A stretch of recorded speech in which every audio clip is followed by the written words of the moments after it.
Assalamualaikum warahmatullahi wabarakatuh. Halo teman-teman semuanya, gimana kabarnya hari ini?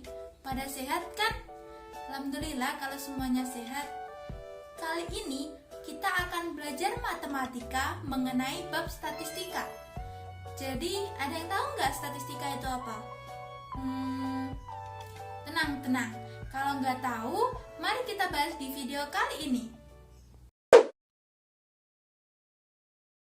Oke, sebelum kita membahas apa sih statistika itu, sebelumnya marilah kita melihat pada gambar cover PPT ini. Pada gambar ini terlihat seorang siswa sedang melakukan pemilihan ketua OSIS di sekolahnya. Pada pemilihan ketua OSIS ini nantinya akan terdiri dari beberapa tahapan. Yang pertama, pengumpulan voting dari setiap siswa yang kemudian dikumpulkan dan dihitung.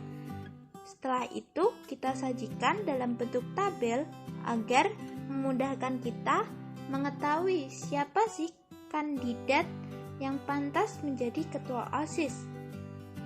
Nah, singkatnya ilmu statistika juga seperti itu teman-teman.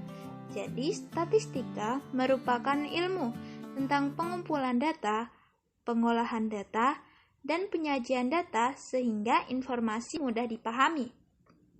Sedangkan data itu sendiri merupakan rangkaian informasi dalam bentuk angka ataupun yang lainnya.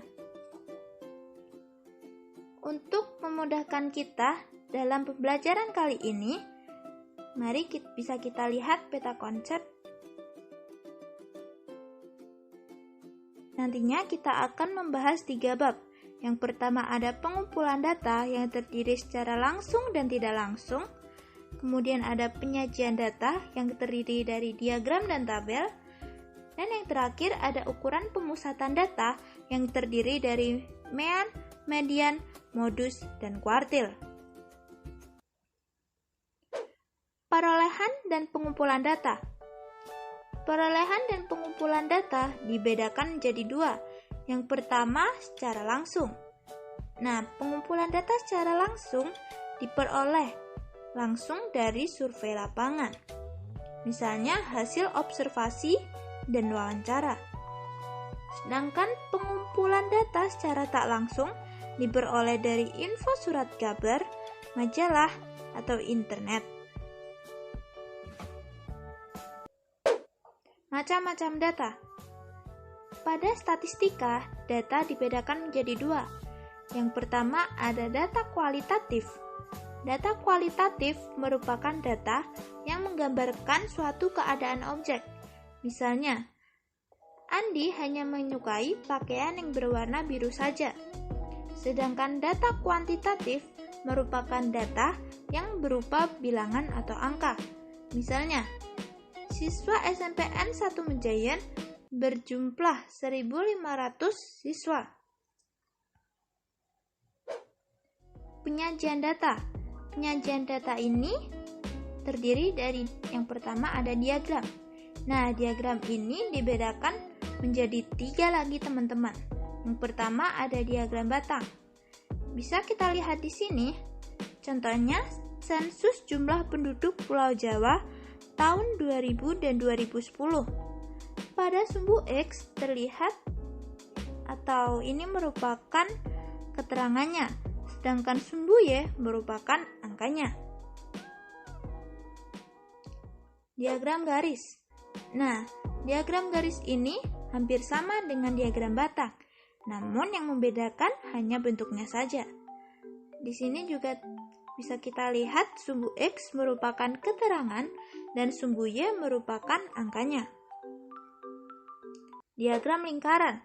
Nah, diagram lingkaran ini bisa kita sajikan dalam bentuk persen ataupun derajat. Namun, pada contoh kali ini, kita menyajikannya dalam bentuk persen. Dan yang kedua ada tabel. Di sini ada contoh tabel hasil perolehan suara pemilihan ketua OSIS.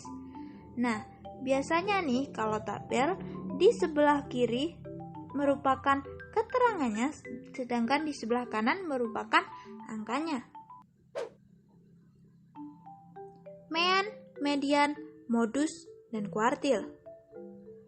Mean merupakan nilai rata-rata dari beberapa data. Jadi, nilai mean atau rata-rata bisa kita hitung dengan jumlah data per atau dibagi banyak data.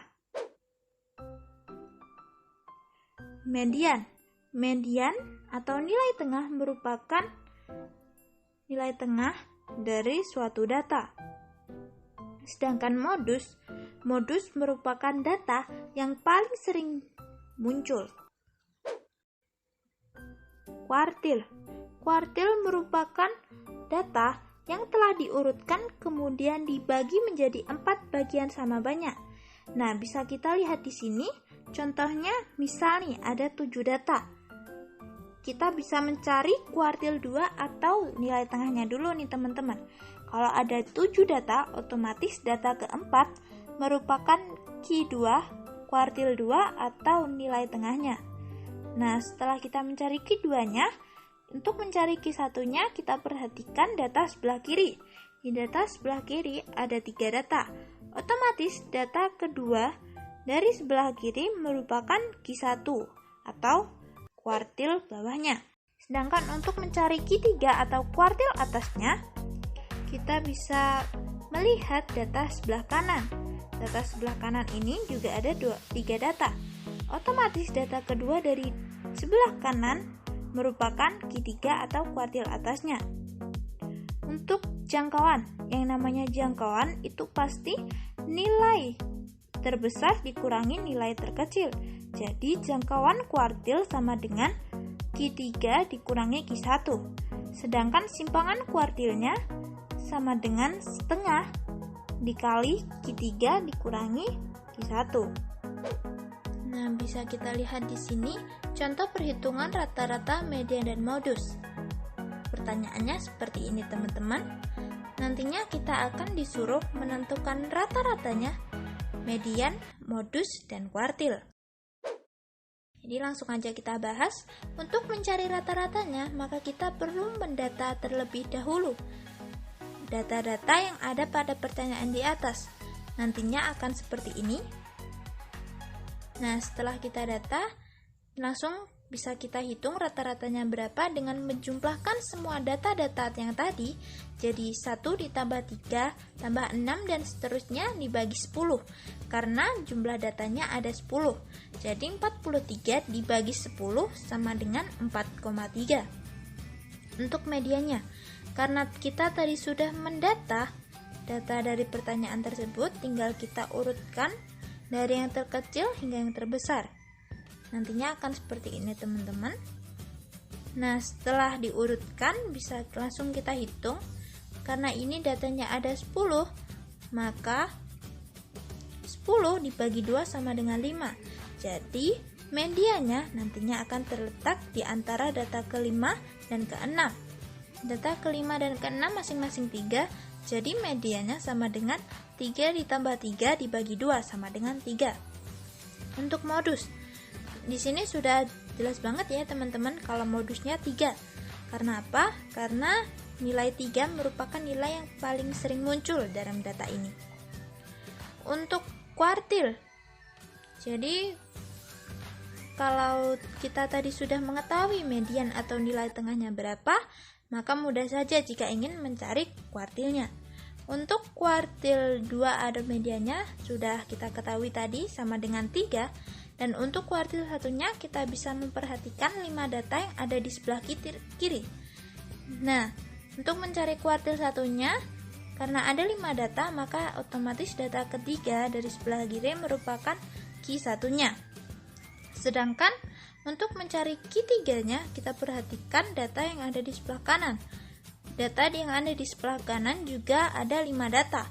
Jadi otomatis data ketiga dari sebelah kanan merupakan kuartil 3-nya. Jadi kuartil 3 sama dengan 7.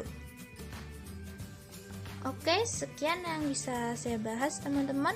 Kalau ada salah kata, saya minta maaf. Wassalamualaikum warahmatullahi wabarakatuh.